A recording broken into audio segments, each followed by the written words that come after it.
welcome back. We are heading through to Kakadu National Park. You need a pass, and that pass costs $40 per adult, or you can get a $100 family pass. But we are going to pay $40 per adult, which is $80 altogether. Quick maths, and we can just get it at the visitor center, which we're heading to right now. It's huge. There's so much to do here. Where are we? There. Okay. Damn, there's lots to do here. A couple of days, I think. What do you reckon? For sure. Where are we? Where did you say we were? Yeah. Oh yeah, I see. Oh my gosh. So we've literally driven that's it, and we've still got to go all the way up here to actually access. Oh my gosh, that's... Long way. Huh. We've got a couple of maps here that we're looking at. And it's absolutely insane because everyone recommends Djim Falls. But this is all unsealed and it takes 2 hours to get there. And we don't have like the greatest 4x4, so how are we going to do that? I don't know. With great difficulty if we do, I think. 2 hours one way. Yeah, it's insane. The park is so big, they have different regions that you can go and visit.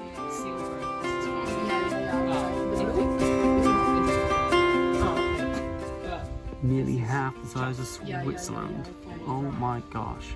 Okay, so we've got a plan, a very small plan, but we have a plan. We are heading to Maguk, and so the problem we're having is there's a lot of four-wheel drive tracks here, and we don't necessarily trust or want to put our four-wheel drive at risk at the moment. But it said, I think this is the good time to go because it had pictures in the visitor center. It compared June with January. June, completely dry roads. January, flooded. Like halfway up the trees. Josie just beeped her. Weirdo.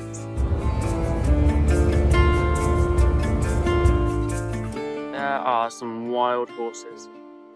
Okay, also update on our windscreen crack. It has grown, and we've just marked out this little bit here just to figure out if it's going to grow any longer, and it hasn't just yet. So if it gets past this point, I think it's game over, to be honest. I think, to be honest, even it's game over already at that point. Like, it's already doubled in size since when we did it. So, like, I think we just have to, like, suck it up and get a new windscreen again. I think so. 2 weeks later. What is it? 3 weeks later? 3 weeks probably, yeah. Gravel road, four-wheel drive only, but we're gonna try.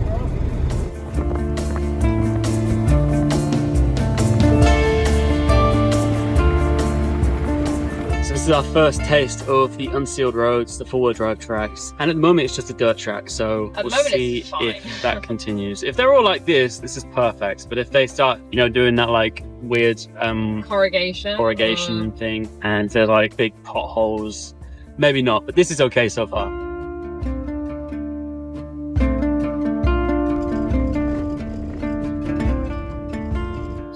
So far we have gone from here to here, and this is an unsealed track just there. Sorry about the bumps, it's Joseph driving and the corrugation.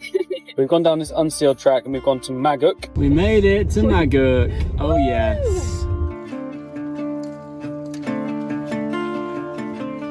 Josie has flies all over her. She's not just doing crazy dance moves. It's horrible. Wow. It's so blue. There are crocodile signs everywhere. You can go in the water, but at your own risk. So, are you risking it? No, I'm not.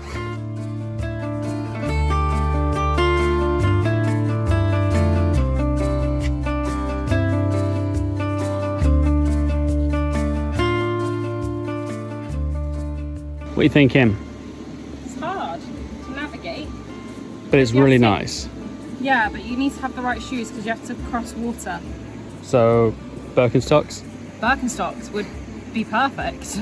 It's lovely here, right? Yeah, it's really nice. Careful here. Thanks.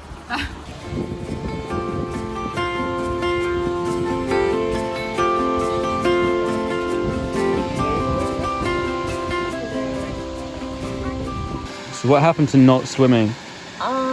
People told me they've been swimming all day, and now here I am. That was so good. We both said, yes, we're not swimming, but we both went for a swim. There were so many people swimming. We assumed safety, and safety is what we got. So yeah, I think this is one of the designated like swimming areas that you can swim safely. or with as much safety as possible. So there's a fly attacking me. The first stop of our Kakadu trip was good. We were going to try and find a free camp. However, the free camp that we thought we could get to quite easily and go across, you actually, oh, that was nearly a pothole in. You actually have to go up, oh no. You actually have to go pothole. Can you? Oh no. You actually need to go all the way up to the highest town, I think, and then across and then back down. And we were like, no, that's too much driving for this time of day. So we found a campsite closer, which is $6 per adult. And I think you can deposit in a honesty box. So it helps because we don't have signal. So we can just pay cash. This is Djim Billabong Campground, and it says it's two-wheel drive, unsealed road, but nah, that's two-wheel drive. It's just it is two-wheel drive. This road is worse than the four-wheel drive road that we just did to the gorge, which is weird, but it's still two-wheel drive accessible. You would literally be fine. It's just the corrugation's a bit rubbish.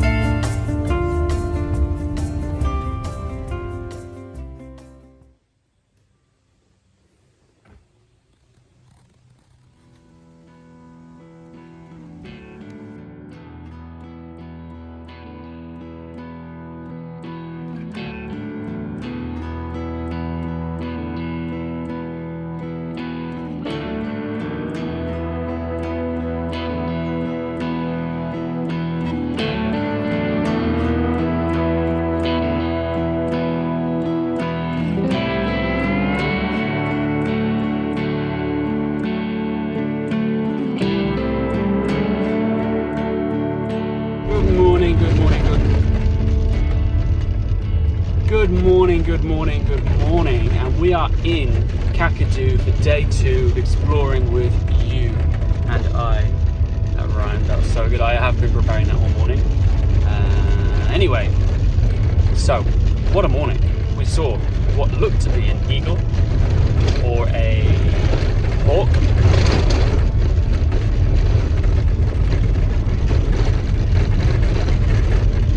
I'm sorry, I can't help it. We looked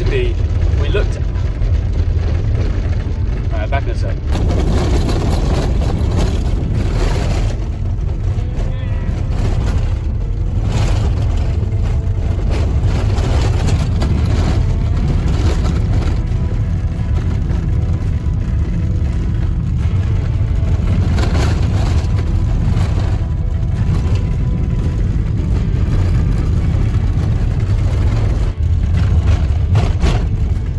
Okay, that's better.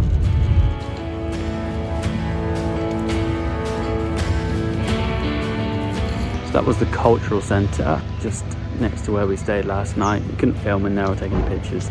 But it is very interesting and a lovely gift shop, so you should 100% give it a visit. It gives you a really good insight to the history here and the Aboriginal culture. Called Warradjan Cultural Centre. I don't know if I said that right. So we have our map ready and we have ticked and crossed everything that we can access with our car. And if you're wondering how we did that, there's a really, really useful website called, well, I don't know what the website's called, but you just have to type in Kakadu Road Conditions, Kakadu National Park Road Conditions. It will come up with all of the road conditions and it's updated daily.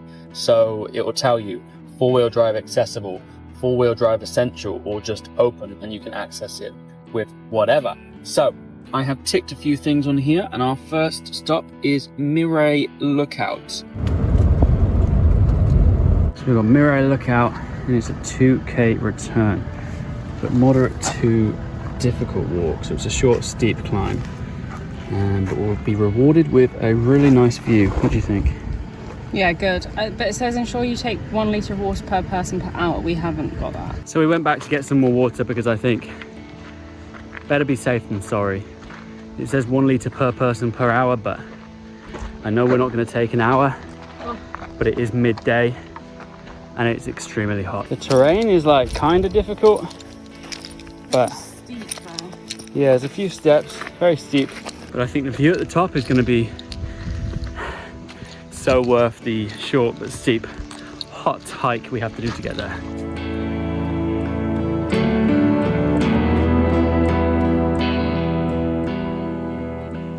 This is the north view of the park.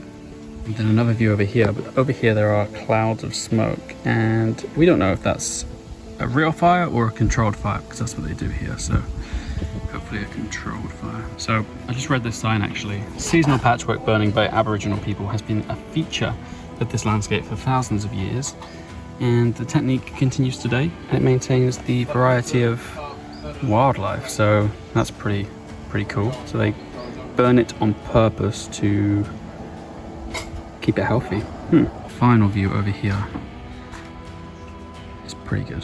We've got a 360 view up here on this platform, so I think it's definitely worth it. The next destination is just here, and it is an art place, so it is rock art just here, so we're gonna go and have a look.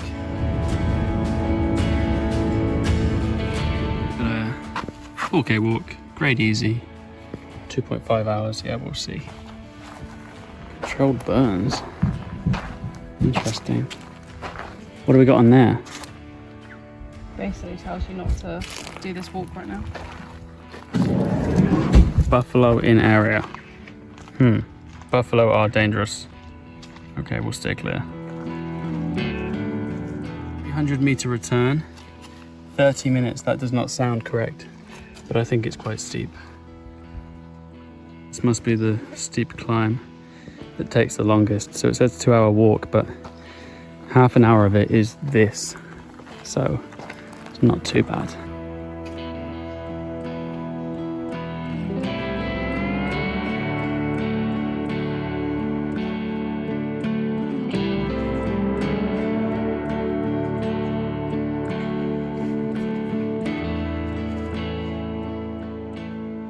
So these hands here that you can see really faintly are meant to be really old signatures. This is how they mark their work, I think.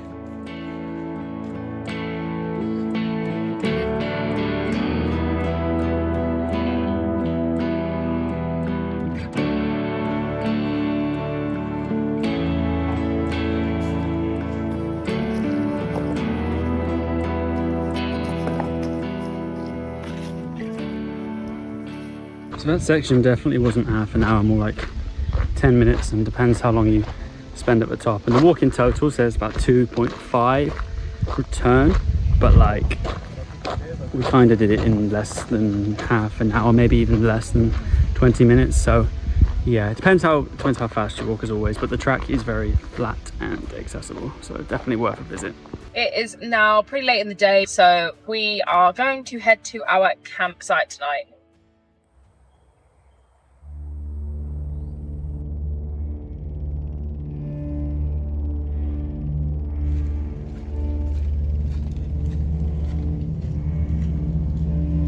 So it's about high tide right now, so let's see if we see some crocodiles.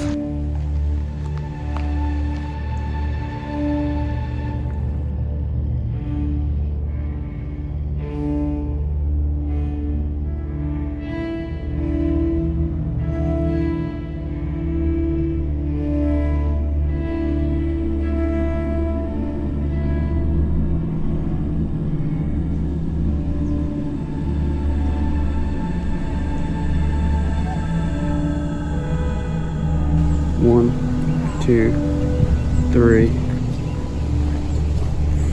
four. Your worst nightmare? I actually feel quite safe up here, I think. Yeah. I probably shouldn't feel as safe as I do, but it is kind of safe, I think. This is very cool to see them this close. Yeah, it is. And look at it moving, you've got to just pan to that.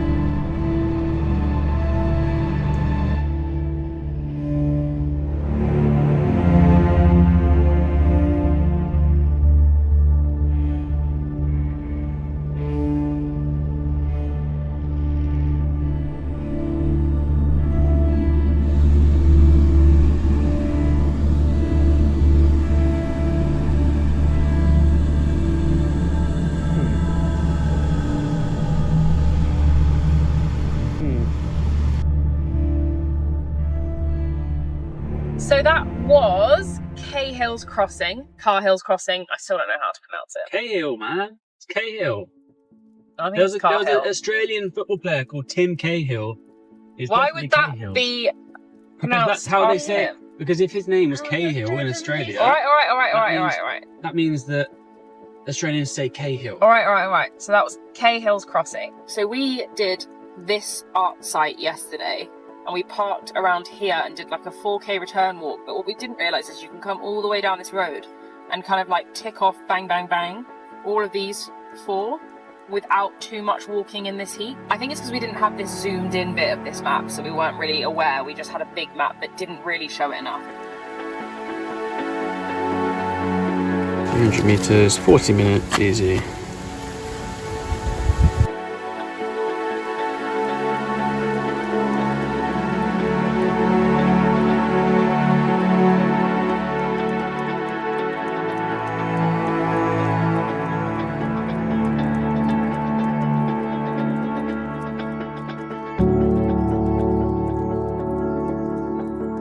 And then there's just a random hole in the ground. That view is insane. Very worth the walk. What do you think? Definitely worth it.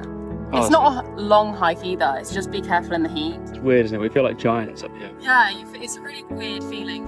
And now it feels like we're ants in the grass. From giants to ants in approximately 3 minutes. Yeah. So that was this lookout, and now we are here, Anbangbang Billabong. Like a cute little swamp, I think. So this is the Billabong. It's very beautiful and has a lot of bird life, but no crocs, as I can see. There probably are crocs inside there, but you can't really see it. But it's really nice with like a mountain backdrop. It's definitely worth like a stop for lunch or something. We're now heading up to Nourlangie, which I think is a bit of rock art.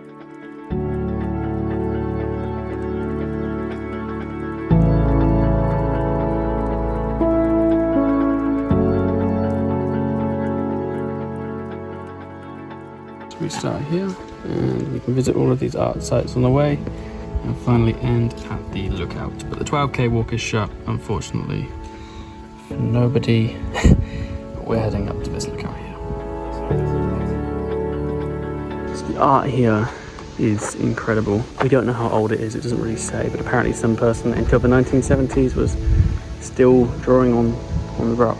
And the cave we're in currently, or the cave we're around, Aboriginal people would have camped here for 20,000 years.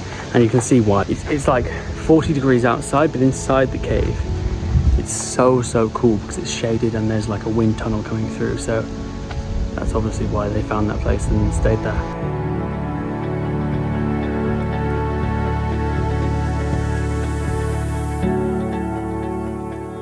And this is the lookout. That is so cool.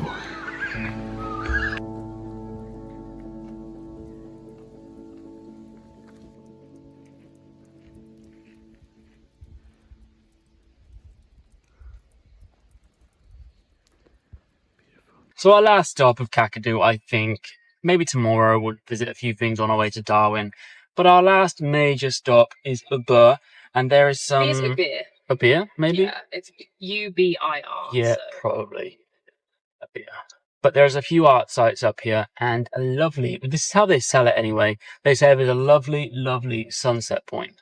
And we're going to watch the sunset and see if it really is as good as they say it is. And we'll let you know, I guess, whether it's worth coming and driving back in the dark. But anyway, we're going to go and do that, have some fun, and we'll cook our dinner because we don't like cooking in the dark here because there are so many mosquitoes. Honestly, there are so many. Like, I can't even describe how many mosquitoes there are. There's like 1,000 each night, which is insane. They bite you and they're indestructible and they've like evolved over time. So the spray doesn't help and nothing helps. Am I right, Joe? Or am I right? You are right. Yeah. 100%. And they're just unbearable in most campsites here, which is insane. So we cook in the daylight and then eat in the car or something. And just hide from the mosquitoes, quite frankly, because it's awful. And if you are still wondering what the answer to the riddle is from the last video, the answer is they're playing 2 different games. They're playing 2 different games. They have 2 different opponents, and they both beat their opponents. I'm not going to tell you what the riddle was. If you want to know that, you have to go back to the other video and find out. If you want, you don't have to. There's no forcing anyone to do anything around here.